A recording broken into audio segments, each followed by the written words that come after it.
bagaimana cara agar saya sebagai seorang istri bisa selalu bersyukur dan menerima dengan lapang dada ridho atas pemberian suami, karena akhir-akhir ini suami pendapatannya pas-pasan, belum lagi kadang tidak cukup ya.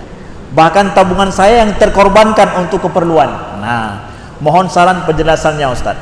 Nah, ini pengaduan seorang istri yang tabungannya terkuras ya, gara-gara suami yang pas-pasan ya, pas-pasan. Nah, kalau dalam pertanyaan ini berarti penghasilan suami pas-pasan ya, sering tidak cukup, akhirnya harus dicukupkan dengan tabungan daripada istri. Baik, satu masalah yang saya tangkap di sini bahwa suami saudari, suami ibu itu adalah bukan orang bakhil. Yang yang sulit dan susah, dia punya penghasilan tapi nggak punya dikasih untuk kita, bakhil dia, krit kalau bahasa Aceh. Nah, alhamdulillah ya, suami Anda bukan seperti itu, dia memang pas-pasan saja ya. Mungkin karena pekerjaannya yang masih kondisi itu kurang mencukupi, atau mungkin kondisi saat ini yang serba sulit ya. Bagaimana? Saya bersyukur Ustaz. Nah, saya ingin katakan bahwa ya, kondisi kita berumah tangga akan terus berbeda dari waktu ke waktu ya.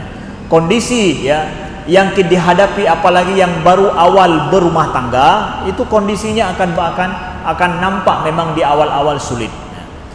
Jalinlah hubungan yang baik antara istri dengan suami ya. Dengan cara yang baik, suami berusaha semampunya, tidak malas, tidak merasa sudah cukup atau merasa sudah oke saja dengan kondisi yang seperti itu. Suami terus berusaha dengan rajin untuk mendapatkan penghasilan yang halal, yang lebih layak dan lebih cukup.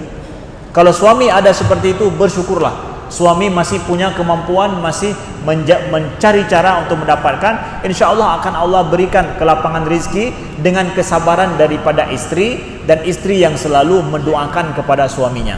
Karena pada saat si istri tidak ridho atau kurang mendoakan kepada suami, lapangan daripada rezeki suami pun akan sempit.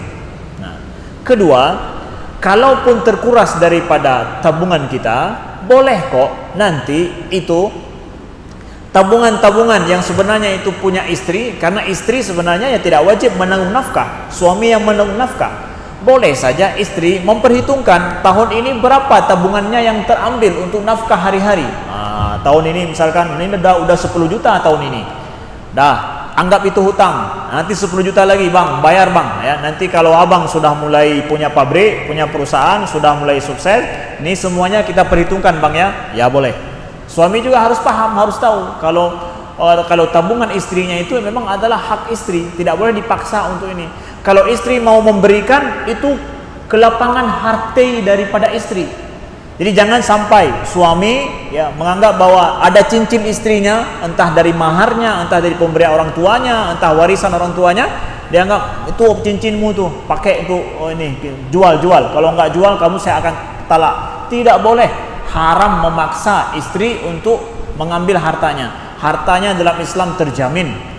Kalau untuk menutupi daripada kebutuhan hari-hari, nafkah 100% ditanggung oleh suami. Gak boleh kita maksa. Kalaupun dikasih cuma-cuma oleh istri, bersyukurlah kepada istri kita. Alhamdulillah istri yang baik, peduli dan paham dengan kondisi kita. Nah begitu. Jadi kalau misalnya nggak sanggup Ustadz, terkuras banyak, nggak masalah, hitung itu sebagai hutang. Tulis mulai hari ini berapa pengeluarannya, punya suami berapa, punya istri berapa, nanti dihitung insya Allah. Dan terus support daripada suami kita untuk dia mampu berusaha dan mencari penghasilan yang lebih layak dan lebih baik dan lebih cukup ya. Karena sesungguhnya support daripada istri itu adalah merupakan sebuah nilai dan sebuah semangat yang luar biasa daripada istri terhadap suami. Jangan menghina suami Anda, jangan pernah menghina suami gara-gara dia penghasilannya tidak cukup, karena itu kehinaan yang paling fatal bagi suami kita. Nah, demikian